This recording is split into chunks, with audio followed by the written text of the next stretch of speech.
Hello, hello, hello, and welcome to the Blue Oval Podcast. I am Ben Weissel, and joining me, as always, Garrett Satlin. How's it going, man? Ben, on Saturday night, we witnessed something absolutely incredible. It completely blew us by surprise.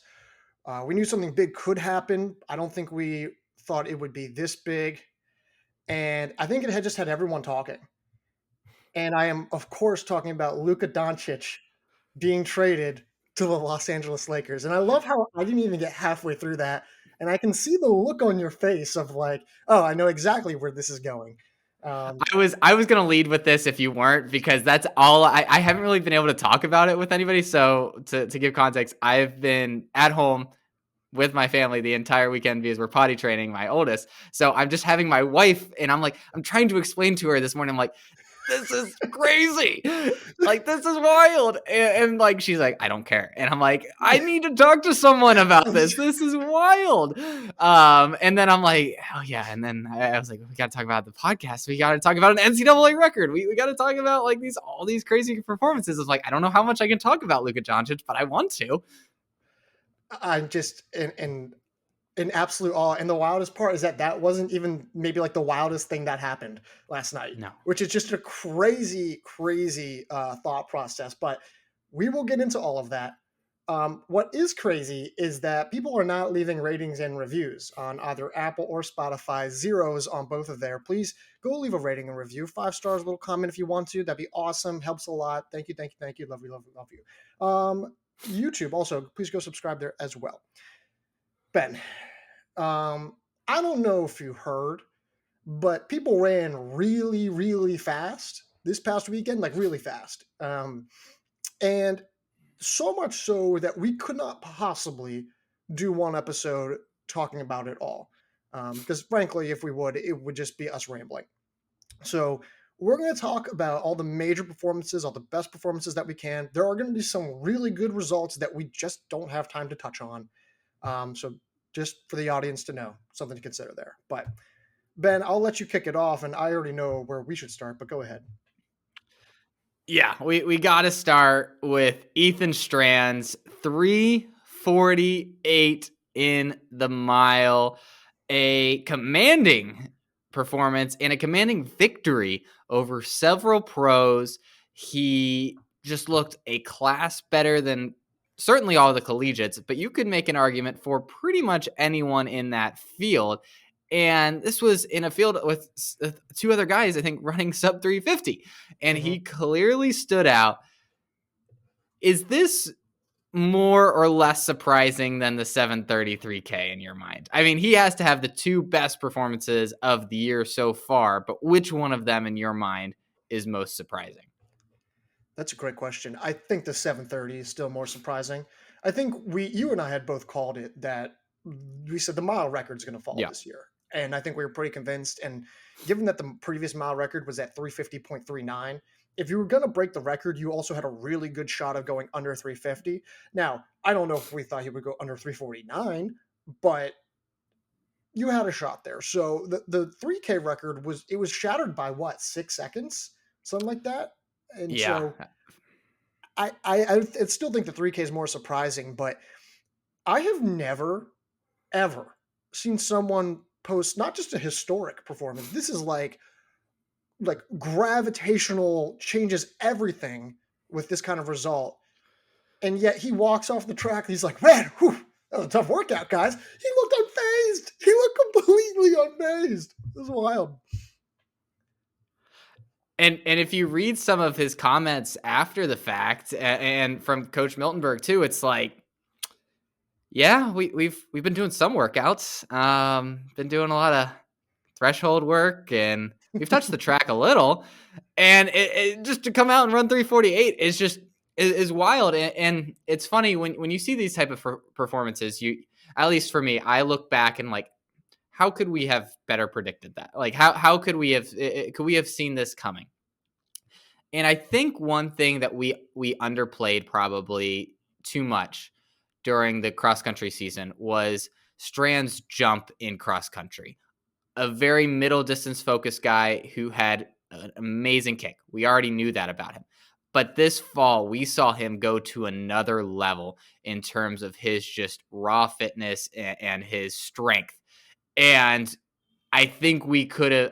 I don't think we ever could have predicted 730 and 348, but I think we certainly could have looked at that and been like, "Oh man, there's a big jump coming," because he's clearly way better shape than he's ever been, and now he's putting that together with his raw speed and his talent in the middle distances, and this is what we're getting. We're getting what I mean could be an all-time NCAA runner, which is just a staggering thing to say about someone who was not even in the NCAA picture for anything, like in terms of title contender 3 months ago. Like it's absolutely wild.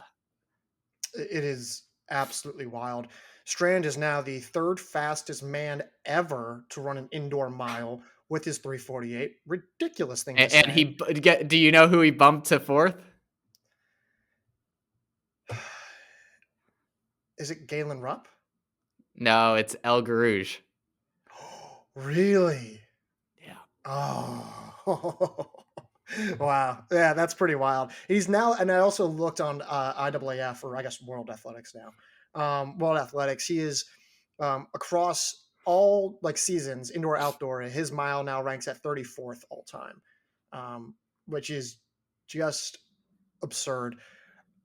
From a like in terms of a magnitude shifting performance, in terms of what this means for not just the NCAA, but for the sport as a whole, Mhm. what is more impactful and more important? Was it Nico Young's 12:57 from Mm. last year in the 5K? Or is it now Ethan Strand's 3:48? I don't know why his 7:30 may not feel as robust, but which one of those is the more Yeah, impactful? I mean the 730 is tough because 3K is not like a competed event in like the Olympics or at like the Sure. summer like World Championships. So it's harder to give context to that. I think it's still the Nico 1257, and the only reason I'm saying that is because we just saw Americans go 135 in the 1500 in the Yep. Olympics. We already know that the American NCAA system is pumping through incredible middle distance runners, and we haven't quite seen that in the same way in the 5K. Obviously, we've seen I think Americans get way better at the Olympic stage in the longer distances, but I think that kind of performance put the U.S. development system on the map a little bit more than even this 348. Um, I- I Strand think has now 348's run. better, but I think just in the context of everything, I think And the I 1257 is more and I impactful. think I agree. I think I agree with you. I think they're also like, for whatever reason, Young's 5K, it felt like the atmosphere of that performance was just Hmm. more electric. Maybe it was good. That's the difference between a night race of Sure. massive pros chasing Olympic standards rather than, a mile race where it's, two other guys who are really, really good. Make no mistake, those pros in that field. Um, but maybe the atmosphere had to do a little bit with that. uh, Ethan Strand now has run 7:30 and 3:48 in two indoor track races. He's 2 for 2 for each race in order to get NCAA records. I could have sworn that Nico Young was going to have like the best indoor track season until I'm like 40 or like Yeah. 45 or 50. And now Strand is on pace to simply just demolish that. Is there a realistic world where Strand ends this season as having a better winter campaign than Nico Young just did? Yeah, I think at this point, there's really nothing he can do except for break another NCAA record, which I don't know what he would be able to do that in. But I think until the national meet, right? If he goes out, wins two national titles, whether it's DMR 3K or he helps with DMR mile or whatever it is. If he at least gets one, I think we're in the conversation. And if it's depending on how commanding of a performance it is, with the timing, all of that, I think you could start to make an argument there. But it requires at least one NCAA title in my mind. Fair enough. In that same race, Colin Solomon, 352.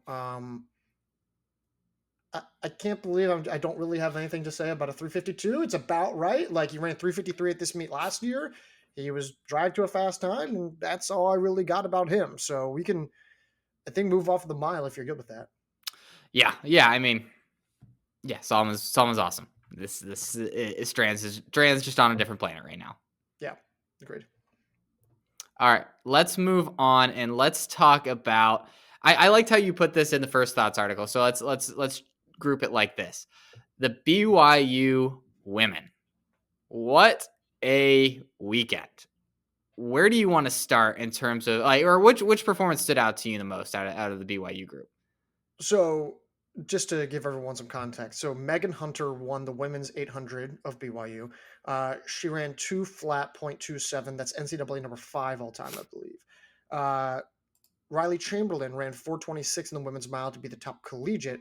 That's NCAA number 5, I believe. And then Lexi Halliday Lowry, of course, again of BYU. She ran 1457, becoming the 4th woman in NCAA history to run under 15 minutes in season. For the 5,000 meters, she's NCAA number 4 all time for the indoor 5K, and she was top collegiate in that race.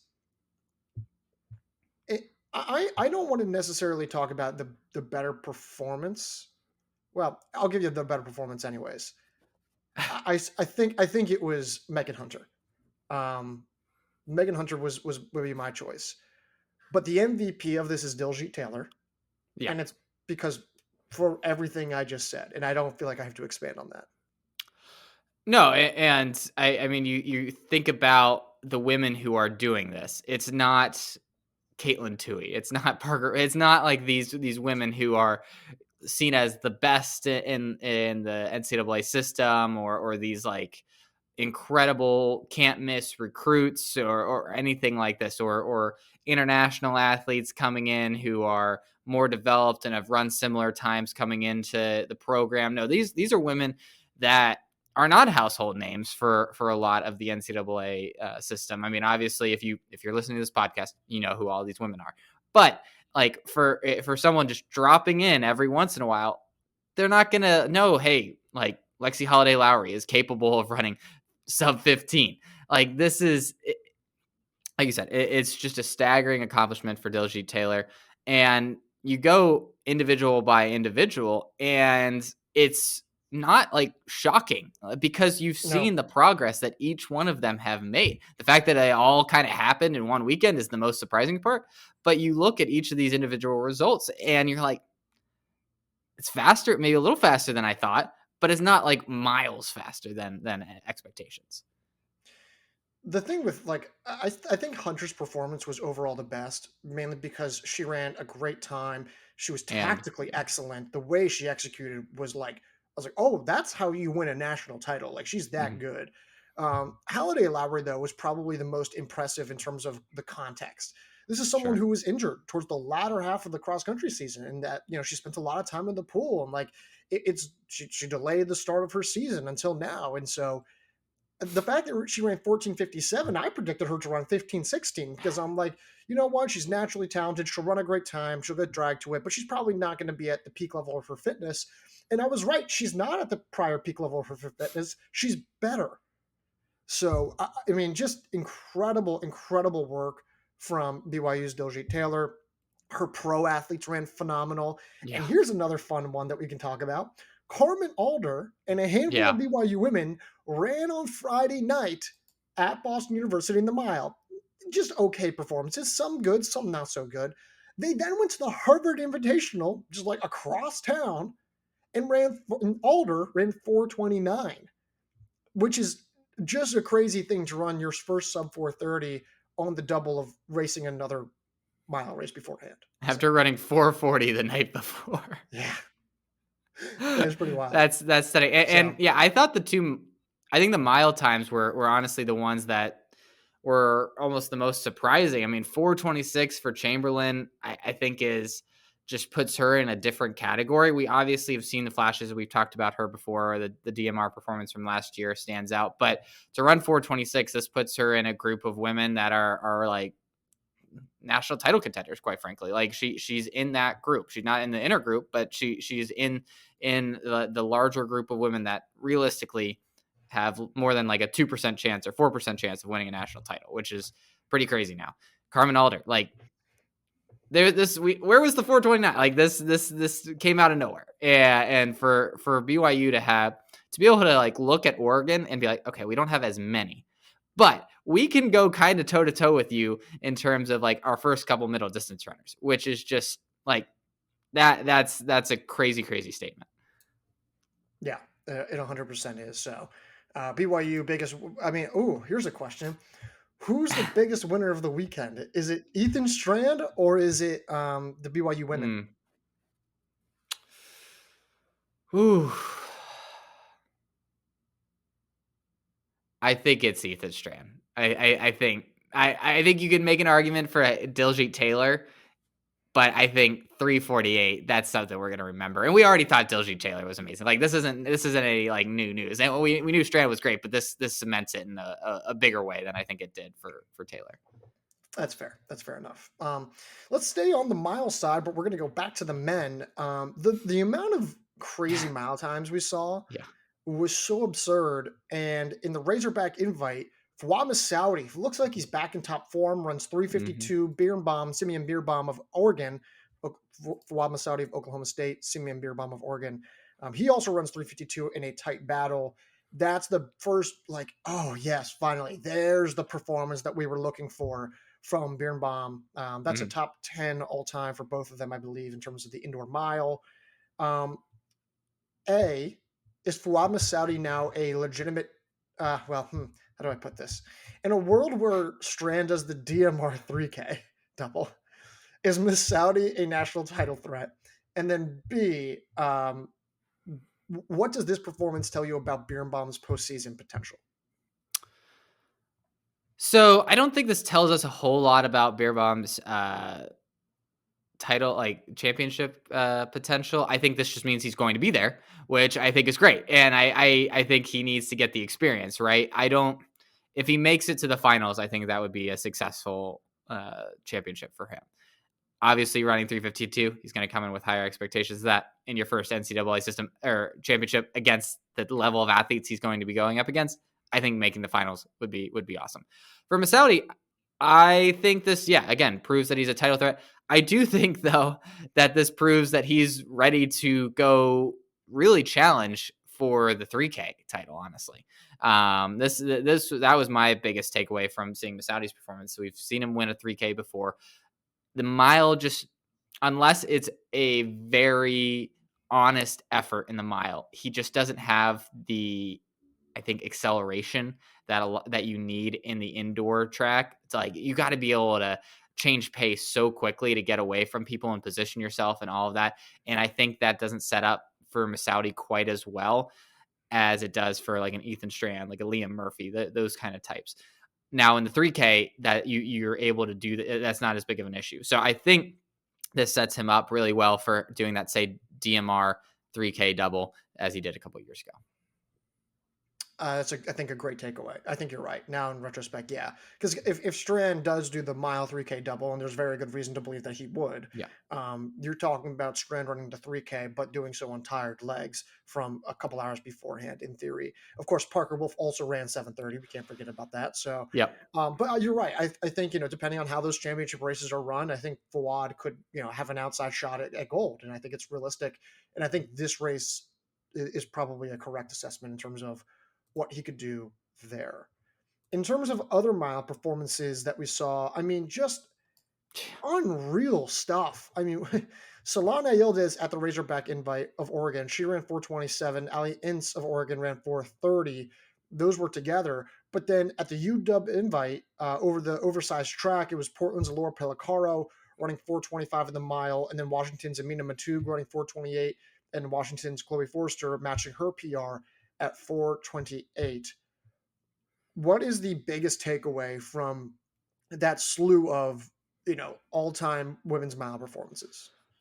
Yeah, I think the two that stuck out to me was the Ali Ince performance, again, giving Oregon even more depth in the mile. It's staggering. And the Laura Pellicaro performance, 425. Now, we had seen the 1K performance earlier in the year. We knew she was in great shape. It seemed like she had gone up another level. but it's hard to know how much you can trust an 1,000-meter performance, right? How does that translate to the 800, to the mile, whatever it is you're trying to do? And I think we both said, hey, the mile is probably where she's going to be able to utilize this best. And that's clearly what she did. 425, I think, puts her, again, like I mentioned with Chamberlain, in that group of title contenders. I think that list is growing pretty long. I think, I mean, you just saw Shannon Flockhart, I think, run, was it 431? Not even having her best day. Clearly, I think has a lot more left in there. There's a lot of women, I think, now that you can realistically look at and say, hey, they can absolutely challenge for this mile title, because I mean, if you can run 425, 426, there's not really, and you have that 1,000-meter speed that that Pellicora has shown. You have that ability to close, like Chamberlain's shown in races past. There really isn't many races that you can't be competitive in. I agree with that. So are we saying that Pellicaro is a national title threat or favorite? I still don't have her as a favorite. I think that's a little bit of a jump in my mind, but I think she's a contender, right? I honestly don't know if there is a favorite, like a true favorite at this point. I think there's a couple women you can maybe assign that label to, but I think the amount of women running this fast at this point in the season leads me to believe I don't think anybody's really stood out in a monumental way yet.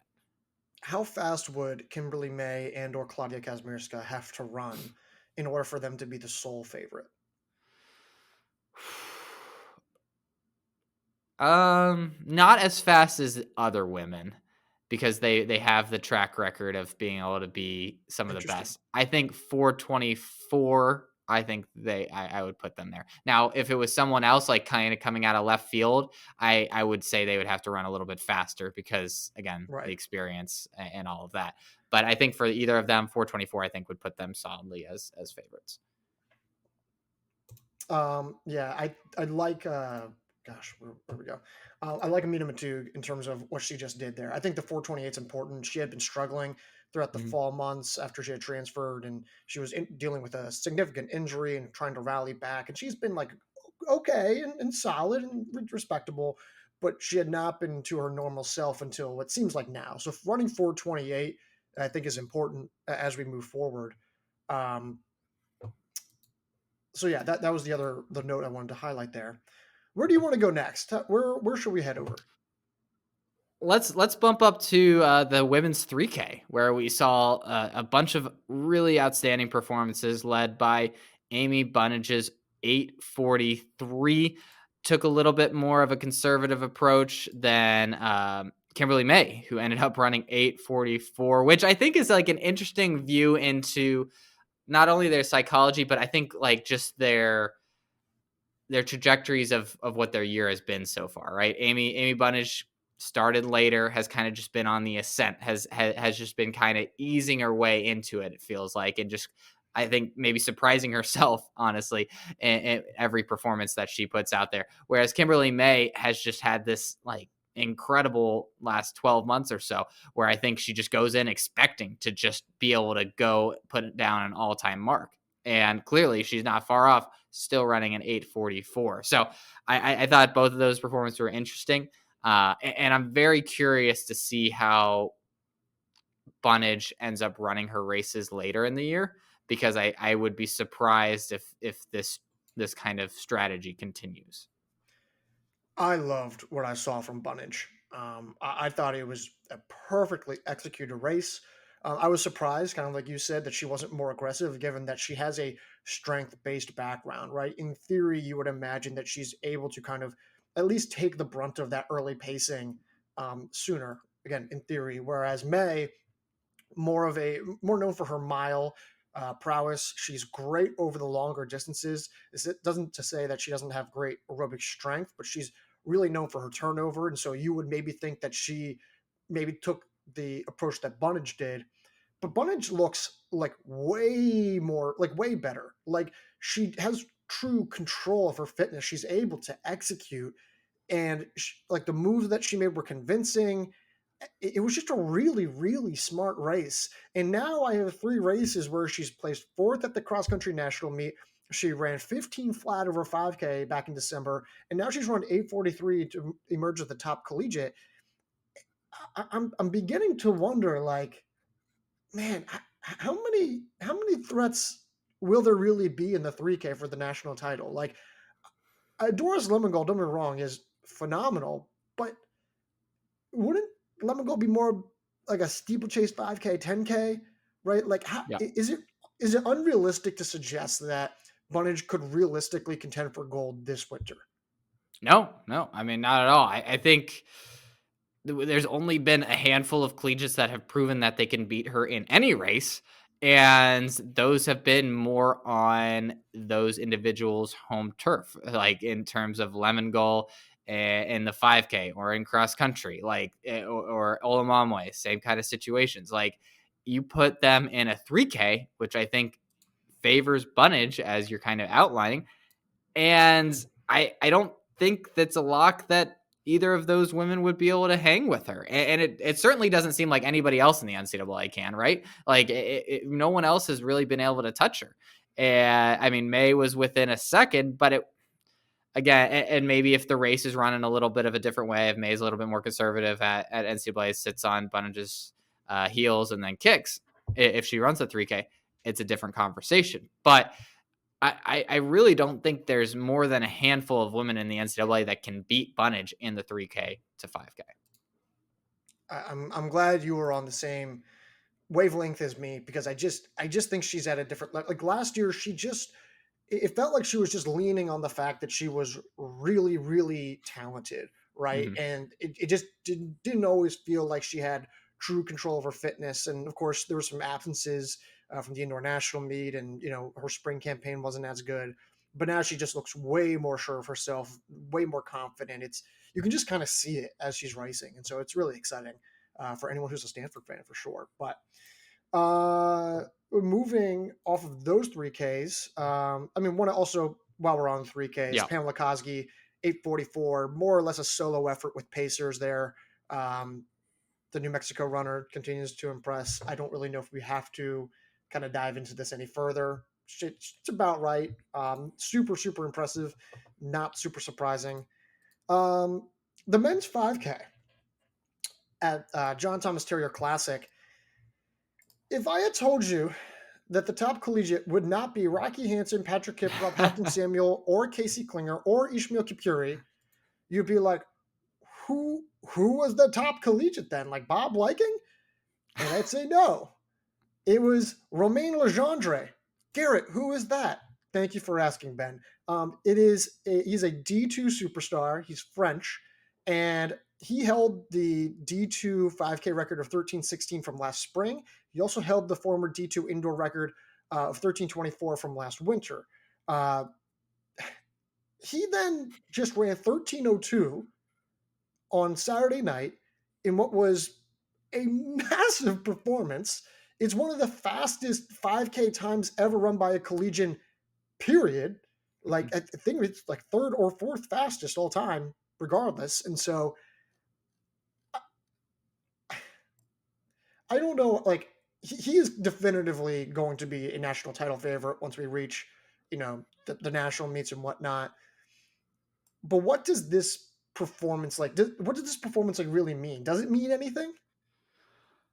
Yeah, I mean, I think when you're talking from a D2 side of things, I think this makes him the favorite to win the title.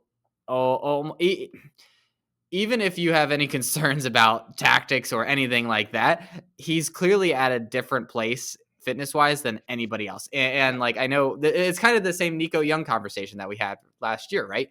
Where it was like, after his performance in the 5K, we were still kind of like, do like we still have concerns about how this is going to look in the national meet because like he just hasn't been able to do it. And then it ended up being like, no, he's just way better than anybody else. It just doesn't matter. Like when you're that much better than anybody else, you throw the tactics out the door. They're still going to win in a 5K like that. And I think that you can put Legendre in that category. And again, reinforces the point that I think I've made a couple times this year. The gap between D1, D2, D3 has never been smaller. And every performance like this just shrinks it further and further and further. Yeah, I completely agree. I would like to offer just a more insightful like takeaway from the performance, but he's just so much more dominant at the D2 level over those distance events than everyone else that it's kind of just a foregone conclusion. Like, yeah, you're just flat out the best. So in those same races, however, Hapham Samuel of New Mexico, 1304 for NCAA number 5 all time? 4? I forget. Patrick Kiprop of Arkansas, 1311, and then Rocky Hansen of Wake Forest wins his heat in 1314. That was the second heat. Is Hapham Samuel a national title threat in the 5K? Or favorite? Is he a national title favorite in the 5K?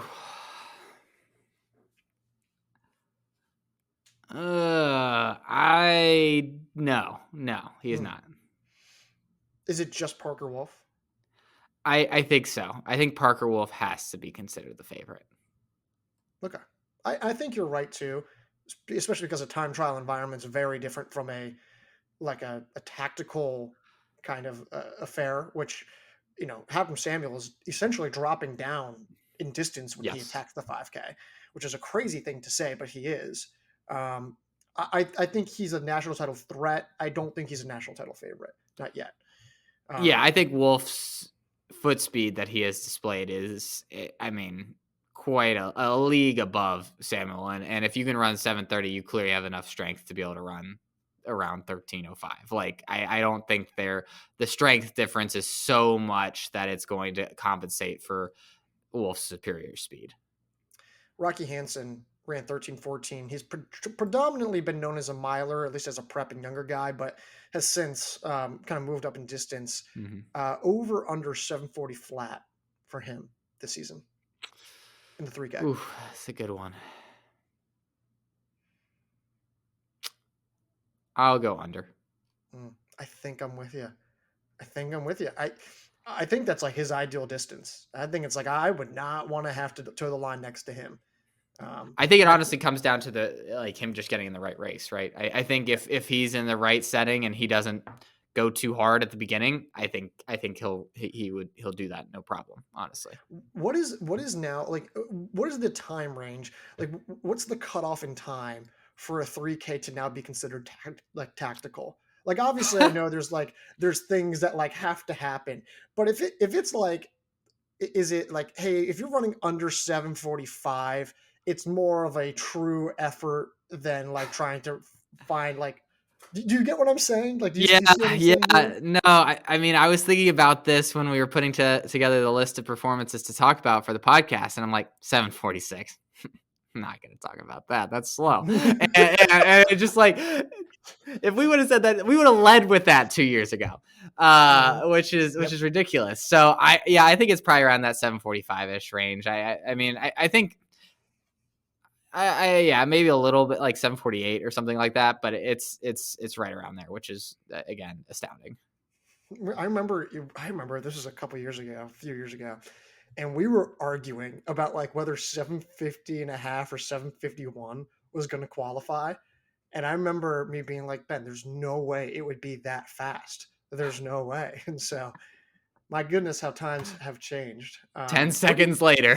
10 seconds later. Where do you want to go next? Let's move on to, we got a lot of 800-meter performances on the men's side. So why don't we kind of just run through all of these? We saw a host of 146s. So we saw Rivaldo Marshall and Tyrese Taylor at, I think, Arkansas run 146. We had Villanova's Dan Watke 146. We saw Dayton Carlson run a converted 146, and then we saw Cole Lindhorst take down Aiden McCarthy, and both of them running 146. What does 146 mean anymore? Like I again, this is one of the things that we did like early on is you just figure out what a good time is, and then you're like, all right, I know how to like and analyze this performance. And now I don't know what a good time is so often because there's 12 men who run 146 or faster, and a lot of them are like 146.5. Like how do you differentiate any of these guys in a season where everybody's running the same time.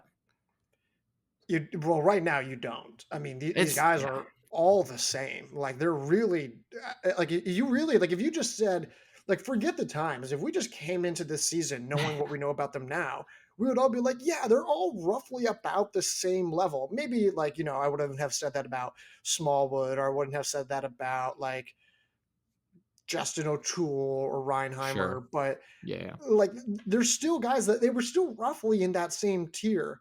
And so right now, what was our line? 147.22. That sounds about right. Let me look it up real quick. And right now, 15 men, we both said under, I think. Um, Yeah. 15 men have gone under that right now. And I don't see a scenario where any of them scratch, maybe for a DMR, but that even seems kind of silly. So Yeah. I think it's going to be, I think there's a realistic world where 147 flat or higher does not get you into the national meet. Yeah, yeah. I mean, yeah, we said 147.22, and that's we're right now it's 147.27 is 16. So and you have, like I said, 12 men under 147. Like you're gonna have to run under 147. Like I'm gonna call it right now. There's not a chance you're making the meet if you run something with a 7 as that third digit. Like it's just there's going to be at least 5 or 6, maybe 7 more men who run under this mark. God, I'm so exhausted. Like I'm emotionally exhausted more than anything else. Like I just am. Well, and What we just get we get desensitized. Like I was saying, like a 746 doesn't mean anything anymore. Or it was great performance. I would have died to run 746. I would have cut off my pinky to run 7. Like there was so many things that I would have done to run 746, but now it's just not nationally like relevant, and it's the world that we're living in now. Yeah, it is crazy. One of these 146s that we just highlighted, which one was the most impressive? I'm gonna go with Lindhorst just because he beat Mhm. someone that I think I hold in pretty high esteem, and Aiden McCarthy, who's shown that he can be one of the best in the country. And I think also we've kind of just seen Lindhorst starting to stack really good performances together, and it seems like the fit at Washington has been really good for him. I agree. That was going to be my pick as well. I'm moving us off of the 800s there. 1K, Bella Yeah. Pietrasiewicz, Pietrasiewicz? Sure. And I Thank you think for that's taking the lead on that one. I was like, I don't want to say this name. I don't want to be the one who has I to butcher think this. that's a Polish name, I think. Sounds And like it. as someone who's Polish, you would think I would have a better understanding of how to pronounce that, but I do not. Um, the Dartmouth veteran ran 239 for 1,000 meters. That is now the NCAA number 3 all-time mark over 1,000 meters among record eligible performances. Ben, Bella first came into this weekend with riveting marks of 208 for Yeah. 800 meters, which she had just run the week prior, 444 in the mile, and 244 in the 1K.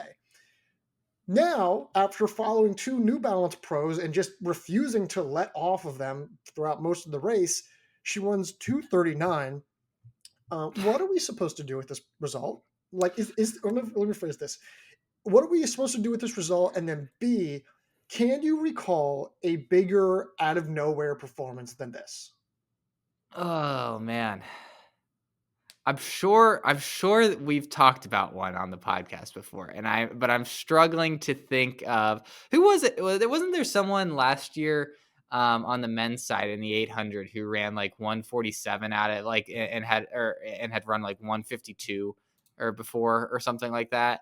I Oh I can't yes. I, Was I it can't on the remember who. outdoor oval or indoor? Maybe it might have been outdoor, but I can't remember who that Was it was. But Leo Davis? Leo Davis of I Hampton? think that's right. I think that's right. Yeah. Yeah, I That's thought yeah. that's the one that comes to mind where it was just like, all right, you hadn't run under 150 and now you're running like 2 or 3 seconds under 150. Like what is happening? And I feel similarly about I'm gonna go for it. Pietrasiewicz we're gonna go for it. Cool. Her performance. I mean her best PR already was her 1,000. I think that 244 like that. Yeah. I in my mind, I think that's clearly better than the 208 444 that she had. To go 5 seconds under what seemed like a little bit of an outlier PR is I just don't know what to say. Like it's not like that she hasn't run a 800 in a while. Like you said, she just ran an 800 and ran 208. How do you go from running 208 and then basically splitting not that much slower through 800 to go on and run 1,000? Like I don't understand how that's possible. Like That is something wild. isn't adding up. No, it's wild. I really I'm in, yeah. I don't know how that happens. Like I don't know what was missing for her to run that fast, just out of nowhere. Um, does she make the national meet in some kind of individual event this winter? I think so. You can't run 239 and then not run something that's fast enough. Yeah, okay. What do you think she split through 800? Oh man, I'm so scared to answer this. Uh, what did she split through 800? She ran 239. I should have led with this. God, I don't even know. Was it 210? 207.76. Oh my gosh! I just didn't think that she could. Run faster in the 800 in the middle of 1,000 than she did in the 800 the week before. You wouldn't think that? Why wouldn't you think that? I'm just trying to do the math in my head. I was like, wait, she went sub 30 on the last lap. I was like, no way. Like, do I just not understand the magnitude of this? And I just because I couldn't comprehend her running faster as a split in the 1K. Hey, listen, congratulations to her. Like, that's awesome. It's super, super cool when you just kind of have that moment out of nowhere and now you're in the NCAA record books and probably will be for a few seasons. She's got to be able to run 202. She's got it. Just to play devil's advocate, are we confident that 202 will get you into the national meet? Now, 202.69 is the 10th name right now. No, I'm not confident. But she's got to be able to she's got to be able to run 202. Like whether that gets her in or not, I don't know. But she's splitting 32, 32, 32, 31. Maybe it's just not maybe it's a speed issue in terms of her 400 PR is 58 seconds or 59 seconds, and it's just to be able to run 202, she's running too close to that 400 PR. So maybe it's the mile, but running too fast, 239 is too fast to not be able to run at least around an NCAA qualifying mark in the 800 in the mile. I don't know. All right, I'm gonna go. Let's wrap with. There's a few other performances that we have written here that we didn't. That I don't think we're gonna touch on just for time's sake. But I want to go back to the women's 800 at Boston Sure. U, just because there were so many great performances other than BYU's Megan Hunter, and that was in that same heat. UNC's Michaela Page running 2:05, I believe. That's an all-time number 5, 6, 7 mark. I want to say on the all-time list. And if there was another stride or two left in the race, I don't know if Hunter would have won. I think Page maybe had a shot. Victoria Bosong of Harvard, she was aggressive in that second half or the latter portions of that race. She was the one who really made this race such a quick result, and she got rewarded with a 2 flat result. However, Roisin Willis of Stanford and Juliet Whitaker of Stanford both had they didn't run poorly, but they didn't run well either. Willis with a 201 mark, Whitaker with the 202. She was just behind Gorierin, who had run 202 as well. Are we worried at all about the Stanford duo? And then B, are we ready to say that Page and Bosong are All-American favorites? I'm not worried. Not worried at all about the Stanford duo. I think just To me, it just didn't look like they were sharp enough to be able to go with the initial pace. Like they went out 59 low, 59 mid. They normally they can come back with a 60, Yeah. 60.5, 61. Like it's and they will. Like I have zero doubt that when it comes to national championships that they'll be prepared to do that. Especially Whitaker. Whitaker is a gamer. She shows up and is ready to roll. For Paige and Bosung, I'm not quite there with Bosung, even though we've talked about her a lot and I think over the last year, and there's a lot to like there. I am there with Paige, though. I think she certainly deserves that tag. She has been awesome. She's been fairly consistent, and I think with this performance shows that she has a top end level that maybe we didn't think she could reach. And if she's tracking down Megan Hunter like she was, and I'm almost certain that Megan Hunter is going to be an All-American, then I think just transitive property, you would expect Paige to be there as well. I agree. I completely agree. No notes. It was good. Ben, I think that's it. I think at this point, if we go any further, we're just going to be rambling. So let's call it there. Thank you to everyone who followed the coverage this past weekend at Boston. And I guess if you're listening to this now at New Balance Grand Prix, we're supposed to be having Will Legendre out there. He's probably doing some content right now as we speak. Go check that out on YouTube and subscribe on YouTube. Go leave us a rating review on Apple and Spotify. Follow us on Instagram. Go sign up for TSR. We got a handful of predictions and previews and rankings and a whole bunch of other things. So shout out to Jan Figueroa, our photographer this past weekend. And that, Ben, is all I've got. Awesome. Well, until next week, when hopefully we can actually get to some transfer news that we've been holding for weeks and weeks. I'll talk to you. I'll talk to you.